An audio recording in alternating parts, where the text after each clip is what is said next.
Então bora mergulhar de cabeça numa estrutura bem poderosa para a gente entender como superar o medo. Tudo isso é baseado na obra do Pablo Marçal. Olha só, a nossa história começa lá em 2006. Imagina a cena. Um jovem que trabalhava num call center decide se candidatar para uma vaga de instrutor de treinamento na Brasil Telecom. Era uma posição, assim, muito, mas muito além do que ele fazia na época. E aí o que acontece? Ele chega para a entrevista totalmente despreparado. Pensa só, camiseta, bermuda, tênis de skatista e sem nenhuma apresentação de PowerPoint. Enquanto isso, estava todo mundo lá de terno, com aqueles slides super bem feitos, impecáveis. Dá para imaginar a cena, né? Ele sentiu o peso de cada olhar de desprezo, de cada risinho de canto de boca. Mas aí, aconteceu uma coisa incrível. Ele pegou toda aquela humilhação e transformou numa energia superpoderosa, sabe?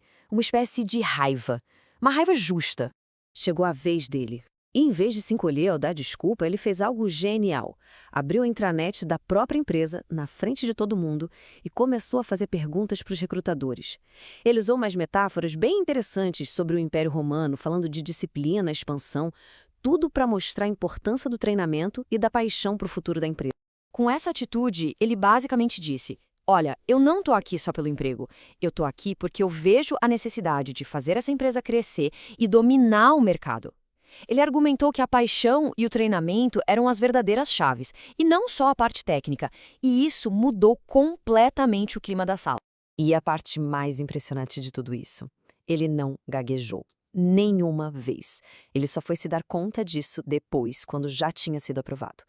Foi ao enfrentar aquele medo gigantesco que ele, de alguma forma, se curou. Então vamos entender melhor o que é esse tal de medo que ele conseguiu vencer. O livro descreve o medo como se fosse uma sementinha que pode criar raiz na mente de qualquer um.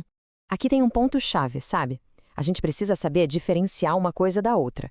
A prudência é aquela voz que diz: opa, cuidado aí, ela protege a gente. Já o medo paralisante, isso é outra história. Ele simplesmente nos aprisiona, nos impede de seguir em frente. E olha que interessante essa analogia. O medo é tratado como uma planta. Pensa bem.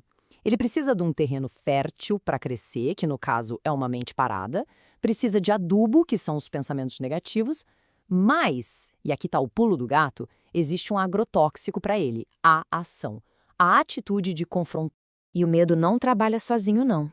Ele tem uma turma, uma família de hábitos bem destrutivos como a procrastinação, a negatividade. São essas irmãs que preparam o terreno para ele chegar e tomar conta de tudo.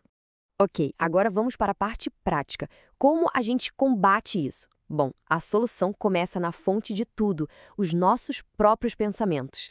Essa frase do Freud resume tudo perfeitamente. O pensamento é o ensaio da ação. Tudo, absolutamente tudo que a gente faz, seja bom ou ruim, começa primeiro como um pensamento. Nossos pensamentos são como a planta baixa da nossa vida. Então, o ponto crucial aqui é que a imaginação não é só para ficar sonhando acordado. Não. Ele é uma força ativa, uma verdadeira fábrica que constrói o nosso futuro, seja para melhor ou para pior. Uma técnica bem poderosa é simplesmente mudar a postura interna. Tem uma pesquisa do Daniel Goleman que mostrou uma coisa incrível. Crianças que simplesmente adotavam a frase "eu amo um desafio", quando encontravam uma dificuldade, aumentavam drasticamente as chances de sucesso. Outra forma é praticar a visualização. Em vez de ficar ensaiando o fracasso na mente, ensaie a vitória. Sinta a emoção do sucesso antes mesmo dele acontecer. Bom, se a ação é o remédio, qual é o verdadeiro preço de não fazer nada? O livro explica isso usando uma lei fundamental da física. E essa lei de Newton não vale só para a física, não. É uma lei para a vida. Pensa bem, um corpo parado tende a ficar parado. É por isso que o mais difícil é sempre dar o primeiro passo, sabe? Sair do lugar. Para ter uma ideia da energia necessária para começar, um avião comercial gasta 1 tonelada de combustível, que é uma parte gigantesca do total só para decolar. Vencer a inércia exige uma energia inicial absurda. A reflexão que o livro traz é a seguinte: muita gente gasta toda a sua energia, todo o seu combustível de decolagem com coisas que não importam. E aí, na hora que a vida exige a decolagem de verdade, o tanque está vazio. E isso nos leva à mentalidade que pode transformar tudo. É sobre mudar de uma vez por todas a nossa relação com a ideia de fracasso. Antes de começar a construir uma ponte para algum lugar, É fundamental ter uma imagem muito, mas muito clara de onde se quer chegar. Qual é o destino? O caminho para se tornar invencível não é dar um salto gigante da noite para o dia. Não, ele é construído um passo de cada vez, uma pequena e corajosa ação de cada vez. Essa talvez seja a maior verdade do livro. A fonte dos nossos maiores problemas e do nosso maior poder é exatamente a mesma. Está tudo no mesmo lugar. Quando se adota essa mentalidade, uma coisa muda completamente. O fracasso simplesmente deixa de existir na equação. Ou se ganha ou se aprende. Cada resultado, mesmo que não pareça uma vitória na hora, vira uma lição. Uma lição que só nos deixa mais fortes. E para fechar, fica aqui um desafio, uma provocação final. Imagina uma gaiola com a porta aberta. O que impede o pássaro de voar? A única coisa que impede o voo é a escolha de continuar ali dentro.